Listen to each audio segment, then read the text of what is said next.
ऐसी। तो आपने पढ़ा कि किसी क्षण किसी भी बिंदु पर बहने वाली तीनों ऊर्जाएं यानी दाब ऊर्जा, गतिज ऊर्जा एवं स्थितिज ऊर्जा का योग हमेशा नियत रहता है। अथवा आपने कह दिया कि पहले सिरे पर दाब ऊर्जा, गतिज ऊर्जा और स्थितिज ऊर्जा का योग, दूसरे सिरे पर स्थितिज ऊर्जा का योग बराबर होता है। तो ये बात हम डेराइव कर चुके हैं। अब हम लोग इसी बर्नौली थ्योरम को एक नए भौतिक कारकों या राशियों के पद में डेराइव करने जा रहे हैं। और अब हम अपनी हेडिंग देते हैं दाब शीर्ष, वेग शीर्ष एवं गुरुत्व शीर्ष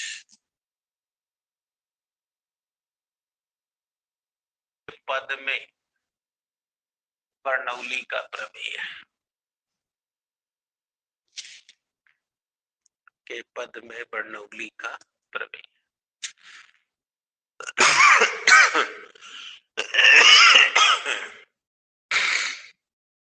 चले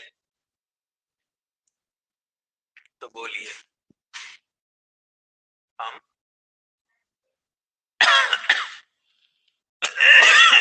किसी भी असमान अनुप्रस्थ परिच्छेद के क्षेत्रफल वाली नलिका में यदि कोई अश्यान असंपीडित द्रव बह रहा हो तो उसकी दाब ऊर्जा, गतिज ऊर्जा का योग हमेशा नियत बना रहता है। सही है ना? नियत बना रहता है। बताएं कोई दिक्कत?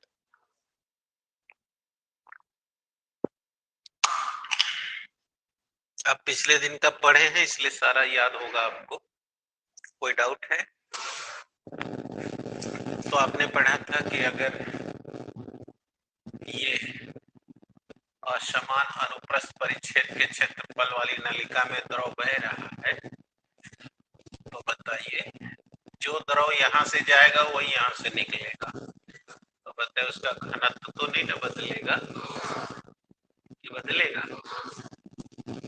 नहीं बदलेगा। कंफर्म? और बोलिए जितना आयतन यहाँ से जाएगा बोलिए वही यहाँ से निकलेगा। सही है कि कठिन हो रहा है? देख लीजिए P plus half dv square plus h। तो आप जानते हो कि अगर कोई भी वस्तु सतह से एक नियत ऊंचाई पे जाती है तो हमने पढ़ाया था आपको जी वहां काम नहीं करता।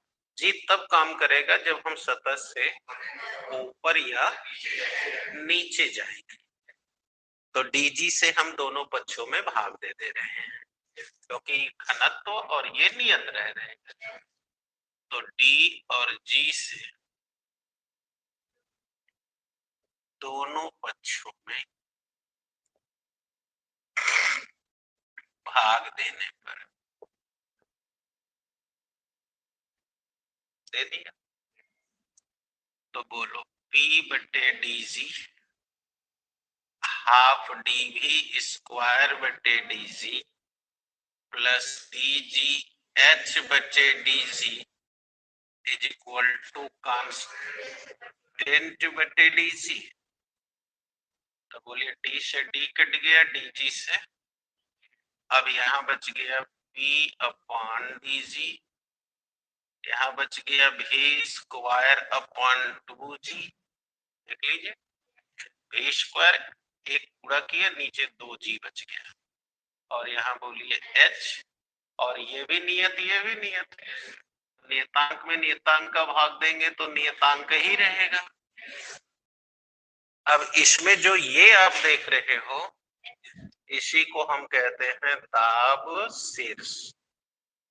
ये जो देख रहे हो, इसे कहते हैं वेग शीर्ष। हाई जो यच है, इसे कहते हैं गुरुत्व शीर्ष। I is equal to constant. अब क्या कर सकते हो बेटा कि बर्नौली के प्रमेय अनुसार यदि किसी अश्यान असंपीड्य द्रव को असमान अनुप्रस्थ परिच्छेद के क्षेत्रफल वाली नलिका से गुजारा जाए तो दाब शीर्ष, वेग शीर्ष, गुरुत्व शीर्ष का योग हमेशा, अब परीक्षा में आ जाए दाब शीर्ष किसे कहते हैं तो कह दो दाब बटे डीजी, यानी दाब और घनत्व तथा गुरुत्वीय त्वरण के गुणनफल के अनुपात को दाब शीर्ष। पूछा जाए वेग शीर्ष किसे कहते हैं तो कहो वेग के वर्ग और गुरुत्वीय त्वरण के दुगुना के अनुपात को वेग शीर्ष कहते हैं। और पूछ दिया जाए गुरुत्व शीर्ष क्या है तो द्रव स्तंभ जितनी ऊंचाई तक या विस्थापित होता है वही उसका। आगे समझ में बना लो जल्दी करो।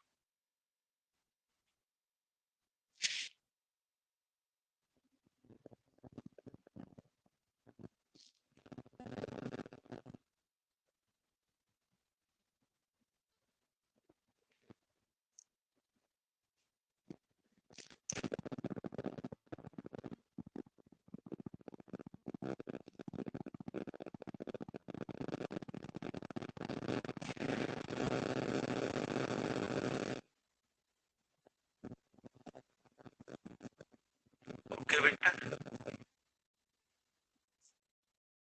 अब रोशनी दिख रहा है? रोशनी बताओ तुम्हें अब दिखाई दे रहा है?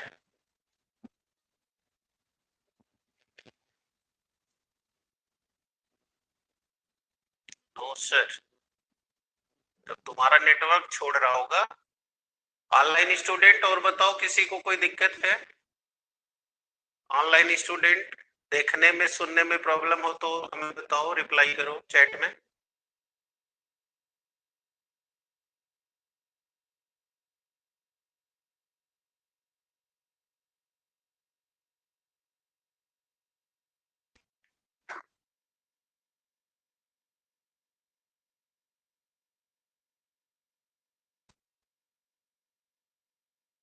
तो बेटा ये नेटवर्क प्रॉब्लम है, इसमें क्या किया जा सकता है? ये नेटवर्क प्रॉब्लम है, साउंड आपको जा रही है और अगर आपको दिखाई कम दे रहा है तो दैट इज नेटवर्क प्रॉब्लम बेटा। I can't do anything for that because it not in my hand, that is the problem of network. तो आई थिंक आप सुन रहे हो, वीडियो को फिर अपलोड होगा तो आप उससे समझ लेना।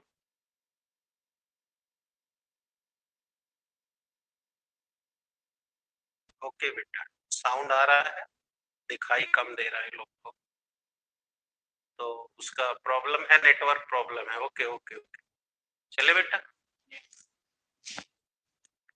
हाँ बताइए परेशानी। तो दाब शीर्ष, वेग शीर्ष, गुरुत्व शीर्ष, ये सब हो गया। तब यहाँ लिख दीजिए यदि कोई अश्यान असंपीड्य द्रव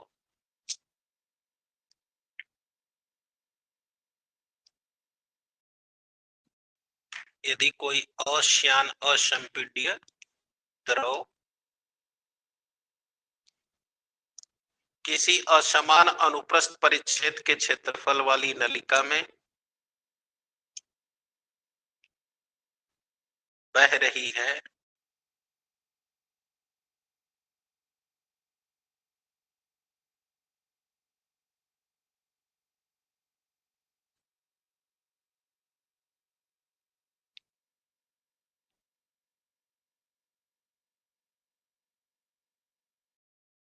बह रही है तो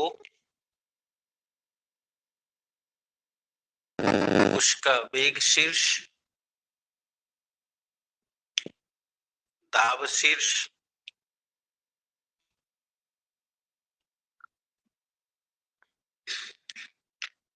हाँ जी, लिखा दाब शीर्ष, वेग शीर्ष एवं गुरुत्व शीर्ष का योग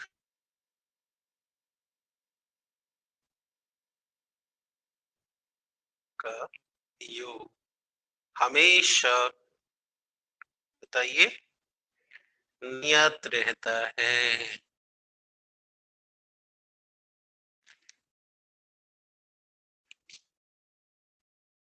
यस, हमेशा नियत रहता है। अब बोलिए, कोई डाउट्स है? तो ये हमेशा नियत रहता है बेटा, क्लियर? तो यही था नया रूप, इस रूप में पूछेगा। और दाब शीर्ष, वेग शीर्ष, गुरुत्व शीर्ष समझ गए ना, कि वो लिखवा दे। अब चलिए, दूसरी बात भी आपको याद होगी पिछले दिन वाली। मैंने कहा था कि जब दाब ऊर्जा और स्थितिज ऊर्जा बढ़ेगी तो कहा था गतिज ऊर्जा घटेगी, और जब ये घटेंगे तो ये बढ़ जाएंगे। अब आइए, इस पर हमारे पास बड़े सारे कारण हैं, सुनिए कारण है। कारण सुन करके उन्हें समझिए, समझते ही आपको आ जाएगा और फिर लिखाना नहीं पड़ेगा, क्योंकि एक दो कारण नहीं है, सैकड़ों कारण है। क्लियर?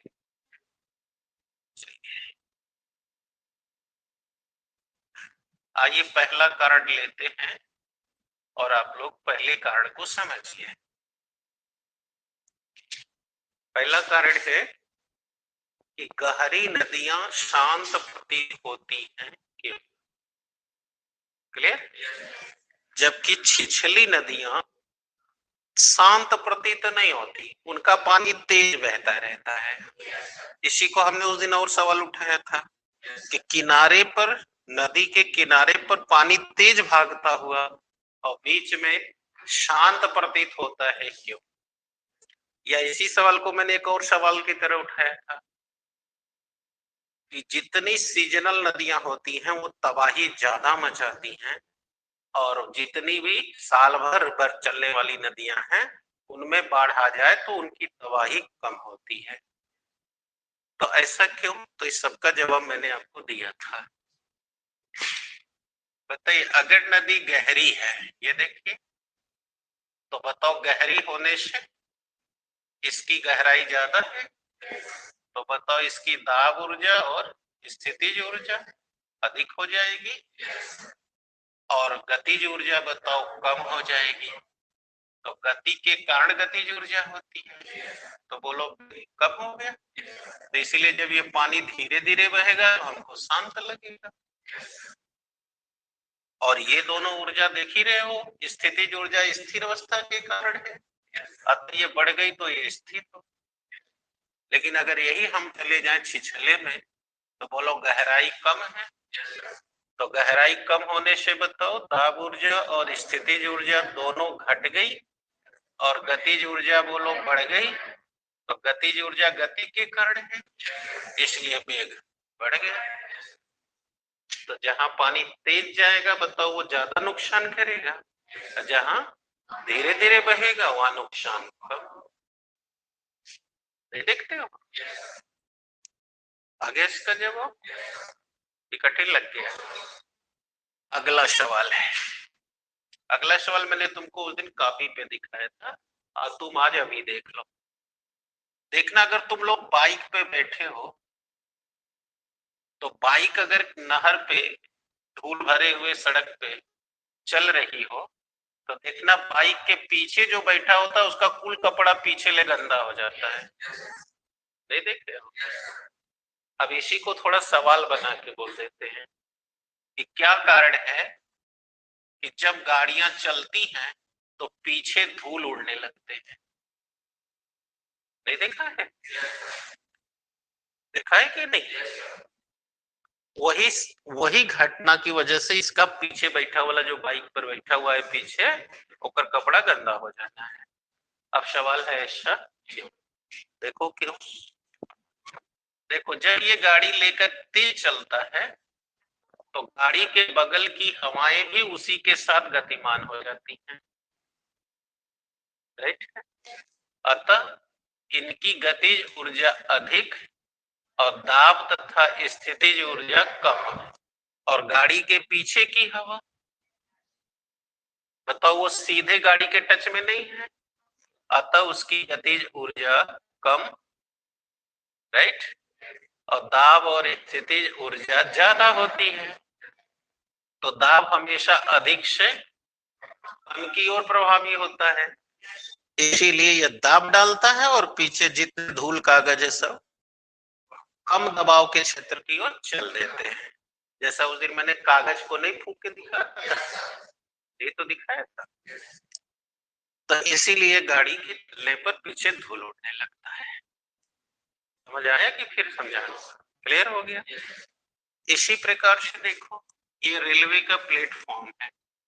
देखना, प्लेटफॉर्म पे जैसे ही ट्रेन आएगी, कि प्लेटफॉर्म के किनारे खड़े हुए यात्रियों को कहा जाता है आप दूर हट जाइए। नहीं तो तुम देखना लोग क्या कहते हैं, हट जाने से ट्रेनवा खींच लेगी, सुने हो ना? तो ट्रेनवा में चुंबक नहीं लगा है कि खींच लेगी, उसके पीछे रीजन है। क्या रीजन है? देखो, ये देखो ट्रेन है, बड़ी तेजी से जा रही है, तो बताओ इसके अगल बगल की हवा भी ट्रेन चलती है तो गतिमान हो जाती है। तो जब हवा का वेग बढ़ गया तो बोलो हवा की गतिज ऊर्जा कम अधिक हो गई, और दाब ऊर्जा और स्थितिज ऊर्जा बोलो कम हो गई। लेकिन जो हवा यहाँ से दूर है, ये देखो ये रेल जा रही है, हम यहाँ खड़े हैं और इसके पीछे वो लोग बैठे हैं, वहां वाली हवा, तो जो दूर है बताओ वो तो धीमे धीमे चल रही है ना, तो उस हवा की गतिज ऊर्जा बोलो कम है और दाब ऊर्जा ज्यादा है, अतः अधिक से कम की ओर, इसलिए ये दाब डाला। अब अगर यहाँ यात्री यही खड़ा रहेगा तो बोलो ये हवा धकेल देगी, धकेलते ही आ जाएगा इसके रास्ते में और एक्सीडेंट हो जाएगा। तो इसीलिए इसको कहाँ कर दिया जाता है, प्लेटफॉर्म पर दूर चला जाता है। तो दूर चला गया तो इस क्षेत्र में आ जाएगा, अब कुछ नहीं होगा उसको। समझ आया कि हम ही समझ रहे हैं? क्लियर हो गया? आओ इसी तरह अब अगला सवाल ले रहे हैं। देखना, आधी तूफान आएगा, है ना, तो देखना टीना मड़ई छप्पर कुल उड़ने लगते हैं, नहीं देखे हो? क्यों? अब आओ देखो उसको भी समझ ली क्यों। इसीलिए क्या कहा जाता है, जैसे ही हवा चलता है तो तुम्हारे घर में लोग कहते हैं खिड़की दरवाजा बंद कर लो, क्या कहते हैं, खिड़की दरवाजा बंद कर लो। आओ देखो, देखो ये तुम्हारा मकान है और ये देखो टीना है, देख रहे हो? अब देखो आंधी आई चाप के, बताओ ये हवा आ रही है, अब इससे टकरा के बोलो ऊपर भाग रही है। अब ऊपर भागने से बताओ हवा का वेग बढ़ गया, तो गतिज ऊर्जा अधिक हो गई, दाब ऊर्जा कम हो गई, और घर के अंदर की हवा बताओ क्या उतने तेज चल रही है जितना बाहर चल रही है। अतः अंदर की जो हवा है, अंदर की जो हवा है बताओ उसका वेग कम है, तो वेग कम का मतलब गतिज ऊर्जा कम, तो दाब ऊर्जा ज्यादा, और ऊपर दाब कम है तो बोलो ये अधिक से कम की ओर दबाव डाल दी, दबाव डाल दी, बस टीना उड़ के चल दिया। इसीलिए देखना टीना खप्पर छप्पर लगाया जाता है तो कब बड़ेरा मुड़ेरा खुद जम के बांधा जाता है कि नहीं? ये तो उड़ा के फेंक देगा। आगे सारा काम, अब कोई दिक्कत? अब चलो, अब हम लोग बर्नौली के प्रमेय पर आधारित दो और महत्वपूर्ण बातें करने जा रहे हैं। एक का नाम है टॉर्शेली का प्रमेय, दूसरे का नाम है बेंटुनी मापी। तो अब हम बात करेंगे, लेकिन बेंटुनी मापी से बात करने से पहले एक बात और बतिया लेते हैं, तुमको बता देते हैं हवाई जहाज उड़ता कैसे है, तो वो बता के तब चलते हैं।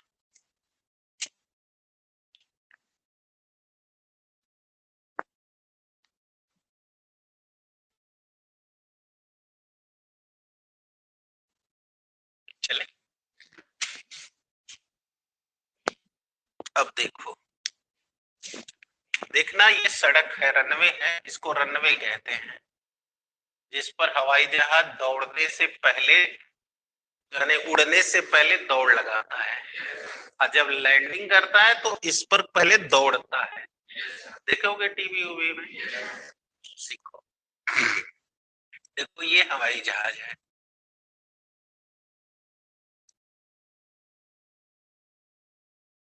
ये देखो हवाई जहाज है, ठीक है। जब ये उड़ना होता है तो पहले दौड़ लगाता है। अब ध्यान से सुनना, बताओ जब ये तेजी से दौड़ता है, ठीक है, तो बोलो इसके ऊपर की हवा भी साथ साथ गतिमान हो जाती, क्लियर। अब बोलो गतिमान होते ही इसका वेग बढ़ गया, तो बोलो गतिज ऊर्जा भी बढ़ गई, तो बोलो दाब ऊर्जा क्या हो गई, कम। कल परसों का ही ना पढ़े हो, तो इसका दाब ऊर्जा कम। लेकिन ये बताओ ऊपर का हुआ है ना, समझ में आ रहा है। लेकिन जो नीचे की हवा है, देख रहे हो, बोलो उसका वेग अभी भी कम है, तो गतिज ऊर्जा कम है, लेकिन दाब ऊर्जा अधिक, तो ये अधिक से कम की ओर दबाव डालता है, बस इसी दाब के मिलते ही यह उड़ जाता है। अब आगे समझ में कि भी नहीं समझ में आया, तो ये होता है। इसी तरह स्पिन बॉलिंग कैसे होती है, देखोगे स्पिनर क्रिकेट खेलते होगे तो बाल को नचा के फेंकता है, इससे क्या होता है, आओ देखो, देखो ये बॉल है, तो जब वो नचा के फेंकता है तो इस समय यहाँ बाल की दिशा इधर रहती है, और निम्न बिंदु पर बताओ दिशा इधर होती है।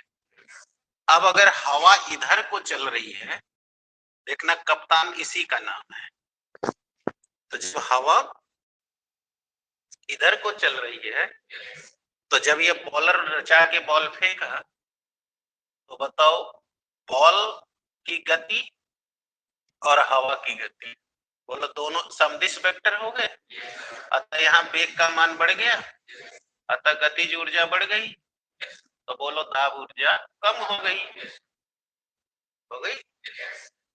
तो नीचे वाले में देखो क्या हुआ, नीचे देखो, नीचे वाला बताओ बॉल की दिशा इस हवा के विपरीत है, तो विपरीत वेक्टर, तो वेग घट गया, बोलो वेग घट गया तो गतिज ऊर्जा भी घट गई, दाब ऊर्जा। अब ये दाब बढ़ जाने से बताओ ये ऊपर ढकेल देगा। अब देखो ये बैटिंग, यहाँ से बॉलर बॉल फेंक रहा है, यहाँ से बैट्समैन बैटिंग कर रहा है, अब वो इस तरफ फेंका, तो इसको उम्मीद लगा कि ये बॉल प्रक्षेप गति से आके यहाँ हिट करेगी, अब तबले हुआ क्या कि नीचे से दाब लग गया। अब ये बॉल बताओ, अब ये रास्ता छोड़ के और ऊपर चली गई, अब वो जितना सोच करके बैट चलाया था, अब वो बैट के निचले हिस्से पर न लग के बैट के ऊपरी हिस्से में लग गई, कैच उठ गया, बाकी का काम फील्डर लोग करेंगे। अब समझ में आ गया कि स्पिन बॉलर कैसे नचा रहा है, तो क्या हो रहा है, इसी घटना को मैग्नस इफेक्ट कहते हैं। क्या कहते हैं, क्योंकि इस घटना को मैग्नस नाम के वैज्ञानिक ने अध्ययन किया था। तो इसीलिए देखना, अगर बॉलर पिटा रहा है एक छोर से, तो उसका कप्तान चालाक होगा तो देखना उसका छोर बदल देगा, इसका मतलब इधर वाली हवा की वजह से, हवा अगर इधर से स्लो कर रही है, तो अगर ऊपर घटा रही है, नीचे की हवा तेज है, तो बोलो यही घटना उल्टा हो जाएगा, तो अब ये बाल बताओ आधा टप्पा पर गिरने लगेगा, तो 60 पिच गेंद बन जाएगी, वो लगेगा चौवा छक्का मारने, तो उसको बाल पड़ने का टाइम मिल जाएगा। तो इसीलिए वो चतुर कप्तान होगा तो तुरंत छोर बदल देगा कि उस छोर से इसको हवा की डायरेक्शन। आगे समझ में, तो ये है मैग्नस इफेक्ट, यानी यहाँ घट रही है बर्नौली थ्योरम की क्रिया, समझ आ रहा है कि नहीं? नहीं आ रहा है? अब क्लियर हो गया? चलो, तो अब आओ बात करें वेंचुरी मापी। हेडिंग तो वेंचुरी मापी क्या होती है? वेंचुरी मापी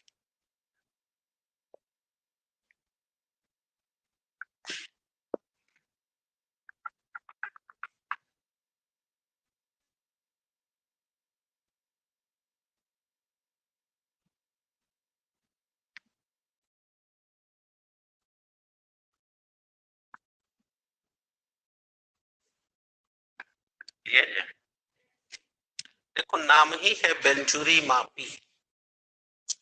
ये क्या है पहले समझो।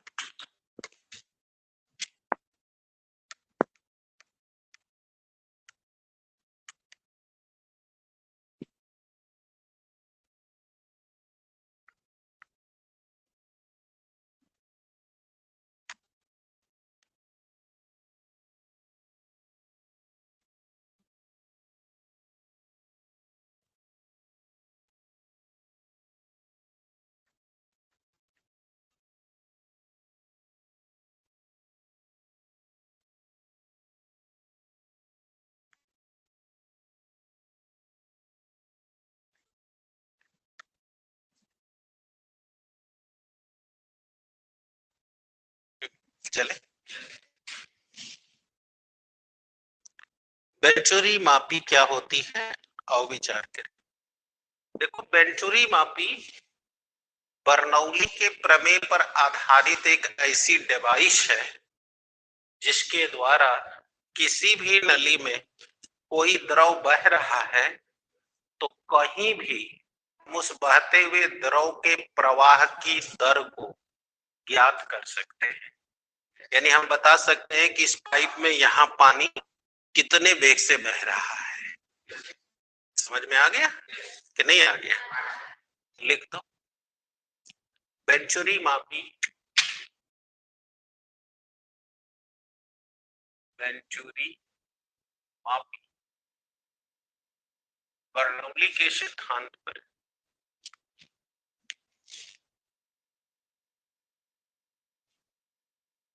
बर्नौली के सिद्धांत पर आधारित एक ऐसी डिवाइस है,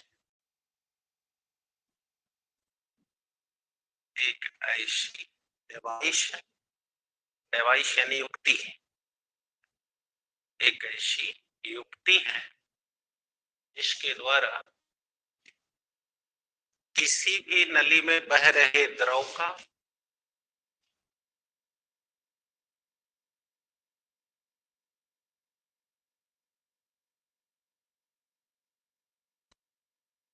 बह रहे द्रव का हो गया किसी भी स्थान पर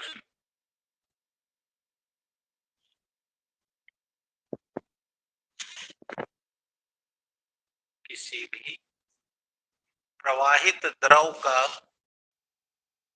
प्रवाह की दर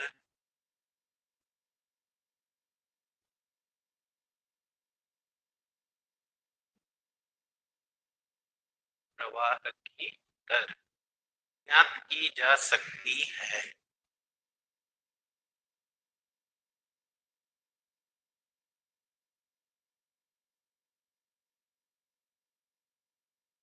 की जा सकती है। चलो, सबसे पहले तो यही समझ लो कि प्रवाह की दर कैसे निकलेगा। देखो, ये पाइप है, तो इस पाइप का यहाँ क्षेत्रफल मान लो ए है और इसमें ये देखो कोई द्रव बह रहा है, दिख रहा है? ये द्रव बह रहा है। तो बोलो, अगर इस समय यहाँ इसका वेग भी है तो अब हम पता कर ले कि 1 सेकंड में ये कितना आगे गया। तो गया होगा ये पानी तो खाली हैजे गया होगा कि पूरी पाइपिया भर गया होगा? पूरी पाइप भर गया होगा। इसका मतलब इसमें कितना पानी रहा होगा? बोलो, इसके आयतन के बराबर। तो एक दर कैसे निकालते? समय का भाग देके। तो एकांक समय में उस स्थान से कितना द्रव का आयतन गुजर गया, बोलो वही है उसके प्रवाह की। समझ आ गया ना कि नहीं आ गया? एकांक समय में उस स्थान से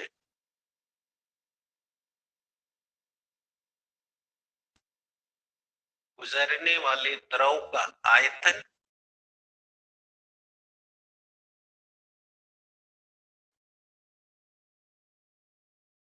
द्रव का आयतन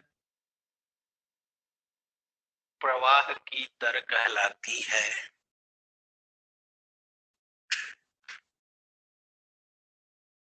प्रवाह की दर कहलाती है। ठीक है, तब यह मान लेते हैं कि माना किसी बिंदु ए पर, किसी बिंदु P लिख देते, किसी बिंदु P पर प्रवाहित द्रव का वेग भी क्षेत्रफल A है, इसलिए परिभाषा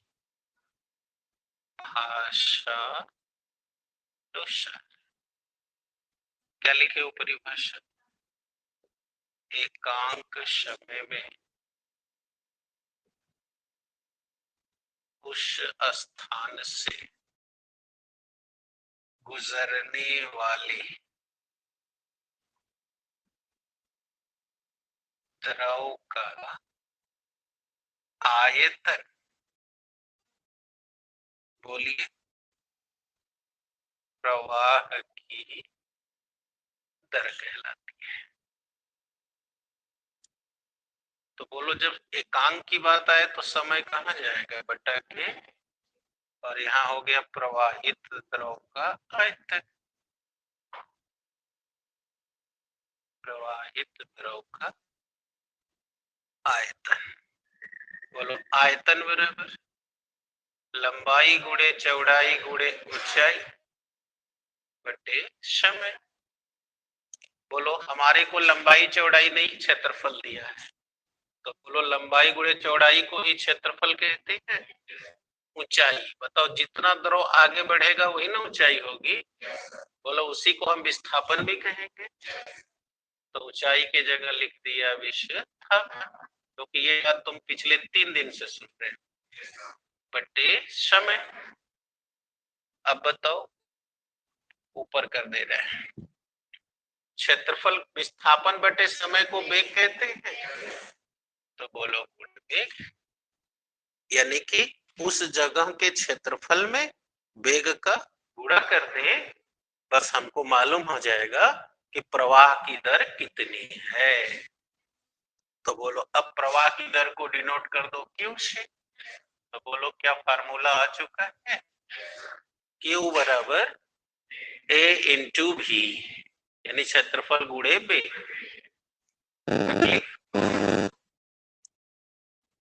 अब आओ इसकी इकाई निकाल लो। हम जानते हैं कि Q बराबर A इंटू भी, बोलो क्षेत्रफल की इकाई मीटर और वेग की इकाई मीटर प्रति सेकंड स्क्वायर, प्रति सेकंड।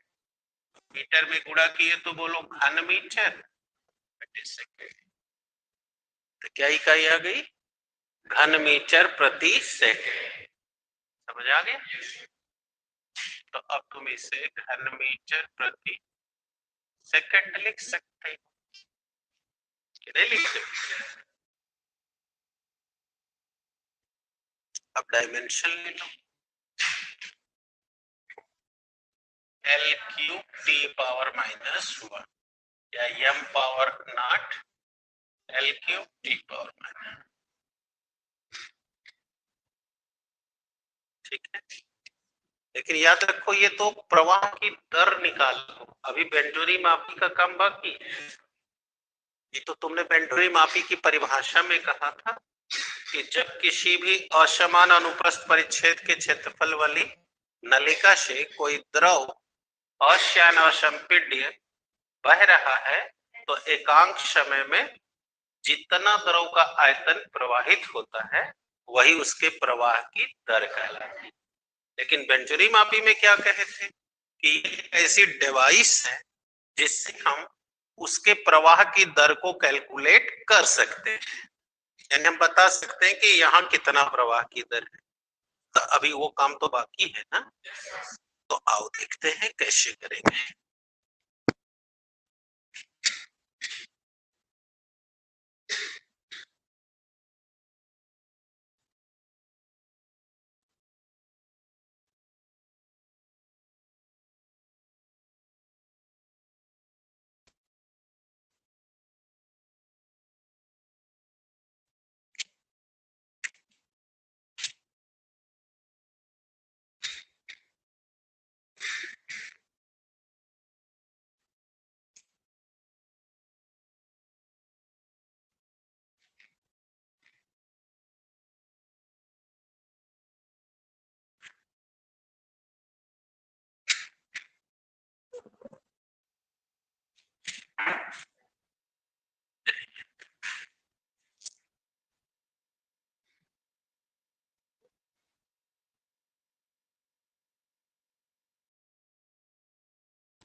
जल्दी करिए डेरिवेशन।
हाँ बेटा हो जाए तो बताओ जल्दी से।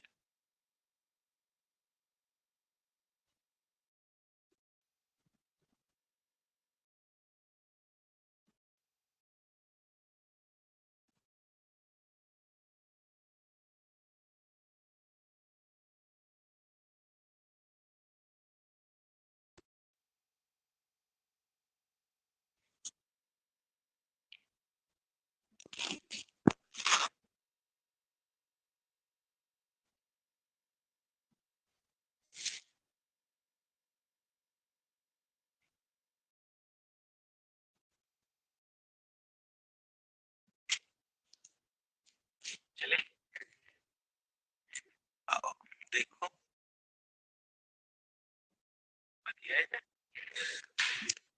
अभी आपने पढ़ा कि वेंचुरी मापी एक ऐसी डिवाइस है जिसके द्वारा किसी असमान अनुप्रस्थ परिच्छेद के क्षेत्रफल वाली नलिका से अगर अश्यान असंपीडित द्रव बह रहा है तो हम किसी क्षण किसी बिंदु पर उसके प्रवाह की दर की गणना कर सकते हैं। तो कैसे कर सकते हैं? तो चलिए यही डिवाइस बनाई गई है। अब इस डिवाइस में देखिए क्या किया गया है। आपने कहा था कि असमान अनुप्रस्थ परिच्छेद के क्षेत्रफल वाली नलिका में, ऐसा आपने कहा था। तो देखिए यहाँ हमने यहाँ दो असमान अनुप्रस्थ परिच्छेद के क्षेत्रफल वाली नलिका ले लिया। एक आप देख सकते हैं एक्स नली है जिसका क्षेत्रफल बड़ा है, दूसरा यहाँ देख सकते हैं वाई नली है जिसका क्षेत्रफल इससे कम है ना। जाओ पानी गर्म करके पी लो। हाँ समझ आ गया, कोई प्रॉब्लम? तो हम वेंटुरी मापी में दो असमान अनुप्रस्थ परिच्छेद के क्षेत्रफल वाली नलिका लेकर कनेक्ट कर देते हैं। जैसे कि आप इस नली में देख रहे हैं एक एक्स नली लिया गया है, एक वाई लिया गया है। एक्स का आकार बड़ा है, वाई का आकार छोटा है, अतः आप समझ गए कि ये अधिक अनुप्रस्थ परिच्छेद के क्षेत्रफल वाली नलिका है और ये कम अनुप्रस्थ परिच्छेद के क्षेत्रफल वाली। और अब हमने इनको जोड़ दिया। जोड़ने के बाद ऊर्ध्वतः इसमें दो समान व्यास की नलिका खड़ा कर दिया, दिखाई दे रहा है? और करके अब हमने इसमें पानी का प्रवाह शुरू किया। तो जब शुरू किया तो क्या देख रहा हूं कि एक्स वाली नलिका में जल स्तंभ ज्यादा ऊपर तक चढ़ा हुआ है, इसका मतलब इसका दाब ज्यादा है। तो मान लिया इस समय इसका दाब P1 है और इस वाई वाले नलिका में देख रहा हूं कि द्रव का स्तंभ इससे कम ऊंचाई तक चढ़ा है, इसका मतलब यहाँ का दाब कम है। तो आप तो समझी गए कि जहां दाब कम होगा वहां वेग ज्यादा होगा, इसलिए यहाँ पर गुजरने वाले द्रव का वेग भी है और यहाँ दाब अधिक है तो बोलो वेग कम होगा, नहीं पड़े हो। अतः यहाँ पर गुजरने वाले द्रव का वेग V1 है, राइट। और दोनों पाइप देख रहे हो एक ही धरातल पे रखे गए हैं, इस नाते दोनों की सतह से ऊंचाइयां समान है। जैसा मैंने उस दिन बोला था ना कि सब पाइप जब बिछाते हैं पानी ले जाने के लिए तो हमेशा समतल पे क्यों रखी जाती है, तो आज आपको इसका कारण भी मालूम हो जाएगा। That's okay. तो अब बताओ इन दोनों के दाब में कितने का अंतर है? बताओ एच ऊंचाई का अंतर है, क्योंकि द्रव का दाब ऊंचाई और गहराई के समानुपाती होता है। P बराबर एच डी जी पढ़ चुके हो, क्लियर? तब डिराइव करेंगे तभी ना काम बनेगा। तो लिखो पहले वेंटुरी मापी यंत्र में क्या है संरचना। वेंटुरी मापी में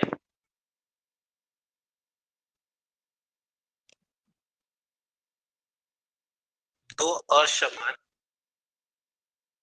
अनुप्रस्थ परिच्छेद के क्षेत्रफल वाली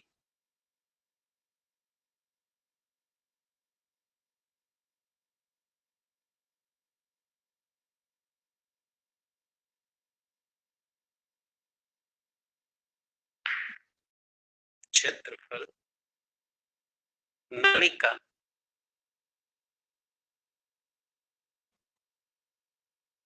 एक दूसरे से जुड़ी रहती है।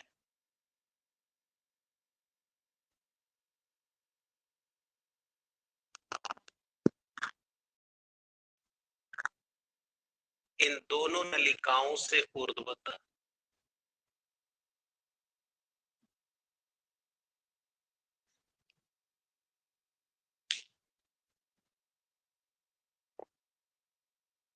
दोनों नलिकाओं से ऊर्ध्वतः, ओके, समान व्यास की नलिका ऊर्ध्वाधर खड़ी होती है।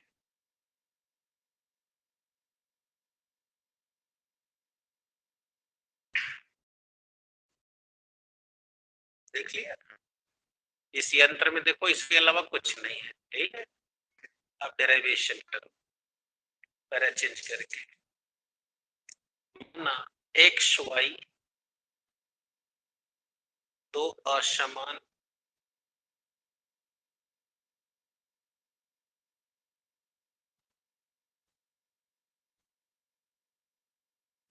दो असमान अनुप्रस्थ परिच्छेद के क्षेत्रफल वाली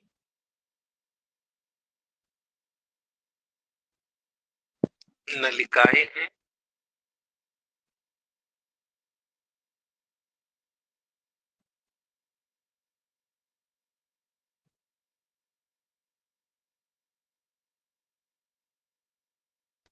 क्षेत्रफल वाली, जिनके क्षेत्रफल क्रमशः A1 A2,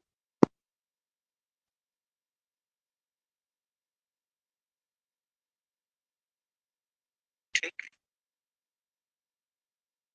इसमें D घनत्व का एक अश्यान असंपीडित द्रव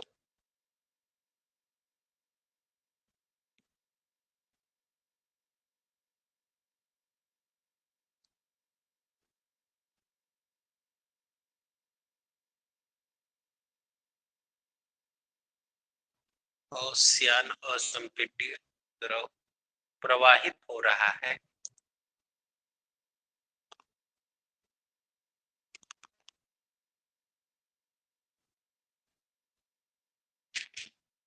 प्रवाहित हो रहा है, ठीक है, प्रवाहित हो रहा है, जिसके वेग क्रमशः x पर v1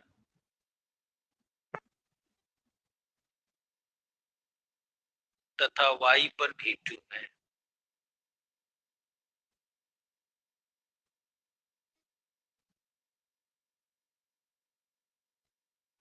और दाब ऊर्जाएं क्रमशः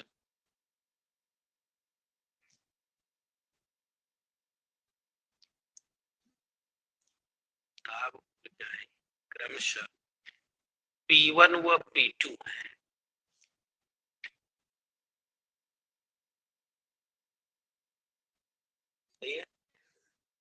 जिनसे द्रव में चढ़े हुए स्तंभ के ऊंचाइयों में अंतर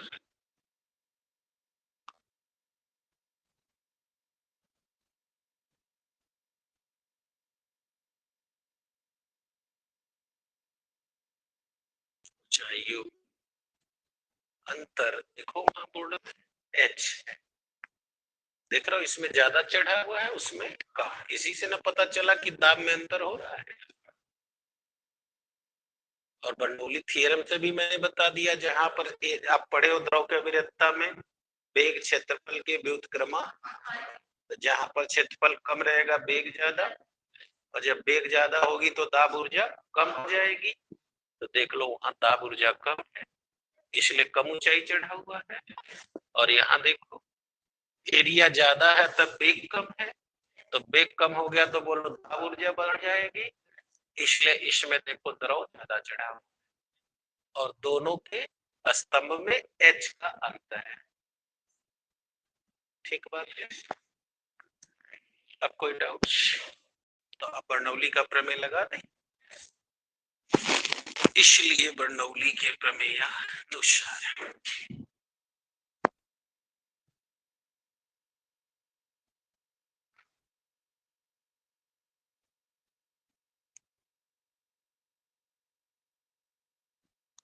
बोलो क्या प्रमेय है?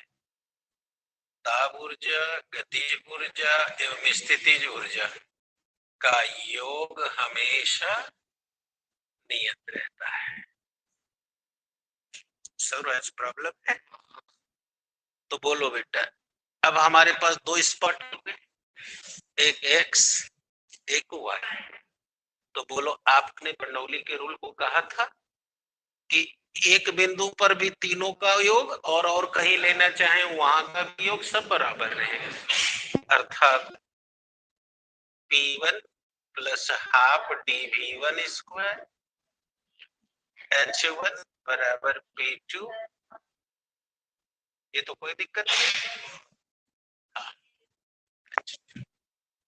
अब आज हमने तुमसे ये कहा था बेटा कि वायरिंग करते हैं घर में, या म्यूनिसिपैलिटी पाइप फैला के पानी ले जाती है, या नहर विभाग नाली खोद के ले जा रहा है, चाहे नहर खोद के ले जा रहा है, तो एक ऊंचाई पर क्यों लेके जाता है? आओ देख लो क्यों लेके जाता है। देखो बोर्ड में, बोलो हमने भी पाइप एक ही सतह में रखी है, तो बोलो H1 बराबर H2, यानी ये दोनों ऊंचाइयां बराबर है।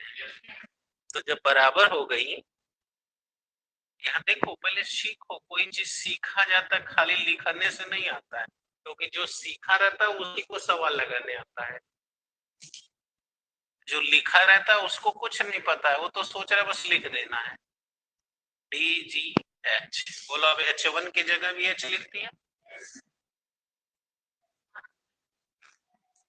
ये भी DGH हो गया। अब बोलो दोनों कट गए कि नहीं?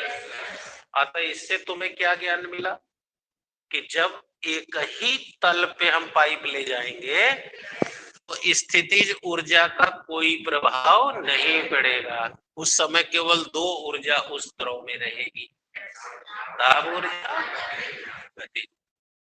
तब स्थितिज ऊर्जा कोई प्रभाव।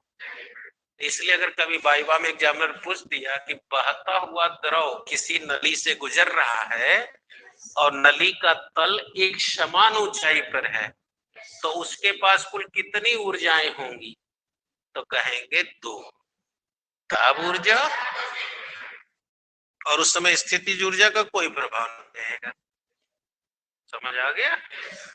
क्यों? क्योंकि आज ही तुमने पढ़ा है कि वो गुरुत्व शीर्ष है और एक ऊंचाई पर जी का मान हमेशा नियत रहता है, इसलिए प्रभाव नहीं पड़ेगा। अब आओ जरा देखते हैं, सीखते हैं। यहाँ तक कोई डाउट? बने रहो ऊपर। तो बोलो P1 प्लस हाफ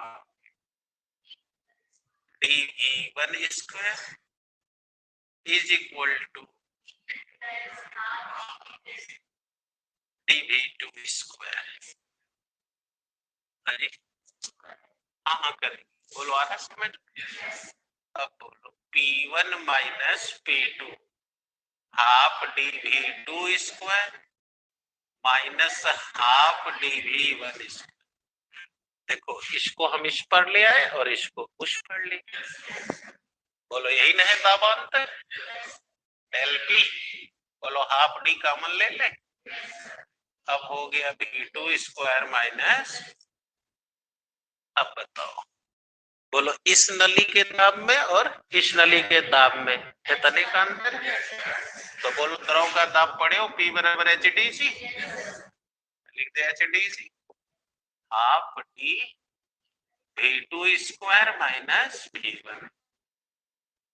अब बोलो D से, अब हो गया 2GH बराबर V2 स्क्वायर माइनस V1। अब आओ यहाँ गाड़ी फंस गया, बताओ अगर ये द्रव यहां से यहां गया तो बोलो अविरतता के सिद्धांत से गया ना कि नहीं गया? अब यहां लिख देते हैं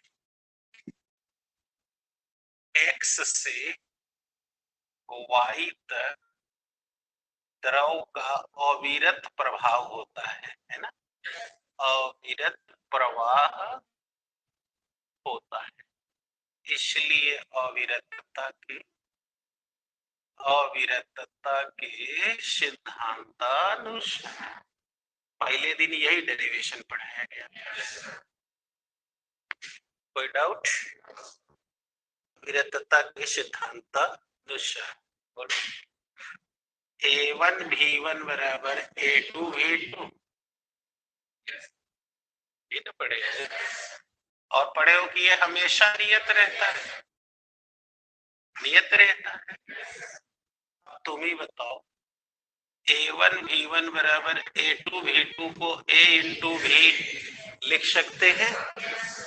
आज ही न पढ़े हो कि इसी को द्रव के प्रवाह की दर कहते हैं, पहले यही न पढ़ाया गया। तो A1V1 बराबर Q, तो मेरे को V2V1 चाहिए। तो यदि लिख दिया, यदि A1V1 बराबर Q, तो बोलो V1 बराबर Q बटे A1, और यह भी बराबर है। तो यदि A2V2 बराबर Q, तो V2 बराबर Q बटे A2, बोलो उठा के पुटअप कर दे। तो 2GH Q स्क्वायर बटे A2 स्क्वायर, देखो V2 की जगह ये लिखोगे, स्क्वायर है। अब बोलो माइनस A1 स्क्वायर, अब इसके नीचे इधर बोलो Q स्क्वायर कॉमन ले ले, कंफ्यूजन तो नहीं होगा। 2GH Q square common 1/A2 square minus A1 square. अब हल करो, 2GH बराबर Q square A1 square minus A2 square बटे A1 square into A2 square. लघुत्तम लेके हल कर रहे हैं, इसका इधर फिर दोनों को। अब बोलो हमको चाहिए था प्रवाह की दर, फिर कूड़ा Q बराबर 2GH A1 square into A2 square बटे A1 square minus A2 square हो गया। अब Q लेंगे तो वर्गमूल ले लेंगे, तो बोलो Q बराबर अंडर रूट। अब बोलो यहाँ लिख दे रहे हैं, नीचे वीडियो नहीं आएगा, है ना। बोलो Q बराबर, बोलो इसका वर्गमूल बाहर आ जाएगा, A1 A2, बाकी का वर्गमूल नहीं आ पाएगा, 2GH और नीचे A1 स्क्वायर माइनस आगे प्रवाह की दर। तो इस सूत्र से कहीं किसी पाइप में पानी बह रहा है, हम बता देंगे कि वहां कितनी तेज बह रहा है।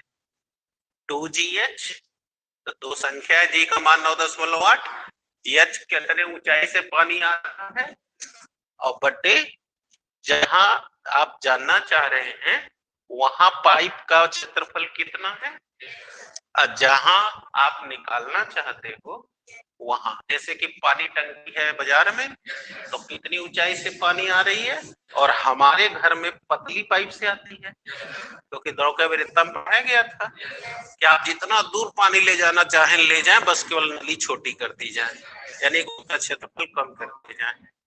तो अब इस सूत्र से हम बता सकते हैं, क्लियर हो गया। तो इसी सूत्र से नगर पालिका या कहीं का भी पानी का सिस्टम, जिसे जल परिवहन तंत्र का व्यवस्था कहते हैं, म्यूनिसिपैलिटी कहते हैं, वो तय करती है। जैसे हम मान लो चंदौली में मकान बना रहे हैं, तो पानी, बिजली और नाली, ये तीन सुविधा नगर पालिका देगी, तब हमसे टैक्स लेगी। तो अब हमको अगर मकान बनाना है तो जमीन खरीद के नक्शा बनवाना पड़ेगा, वो ले जाकर टाउन एरिया या नगर पालिका को देंगे, तब वो बताएगा कि कौन मंजिला मकान बनेगा आपका। तो वो हम जहां लोकेशन दिए रहेंगे वहां से वो पता लगाएगा, उसके यहाँ नक्शा होगा कि यहाँ पर कहाँ पानी टंकी है, पानी टंकी कितनी ऊंचाई की है, ये हो गया। अब पानी टंकी का पाइप का क्षेत्रफल जहां से पानी निकल रहा है, हमको आधा इंची वाले में ना वो देता है पानी, तो आधा इंची वाला ये अब निकाल के कैलकुलेट करके बता देगा कि आपका मकान 2 मंजिल रहेगा कि 4 मंजिला। नहीं तो उसने दिया 3 मंजिला का, हम बनवा दिए 5 मंजिला का, तो अब हमको पानी नहीं मिलेगा तो हम उसके यहाँ कंप्लेन करेंगे, तो वो क्या करेगा, उधर मकान आके तोड़ देगा। इसी से नक्शा बनता है, समझ में आ गया? यही से तय होता है और उसी से तय होगा कि कितने वर्ग किलोमीटर तक उस टंकी से पानी की सप्लाई हो सकती है। अब समझ आ गया? ये सूत्र क्लियर हो गया? जल्दी करो। तो ये था वेंचुरी मापी, मोस्ट इंपॉर्टेंट। ये डेरिवेशन है, देख लो बर्नौली के नियम से काम किया गया और वो सब क्लियर हो गया ना, कैसे बताएगा?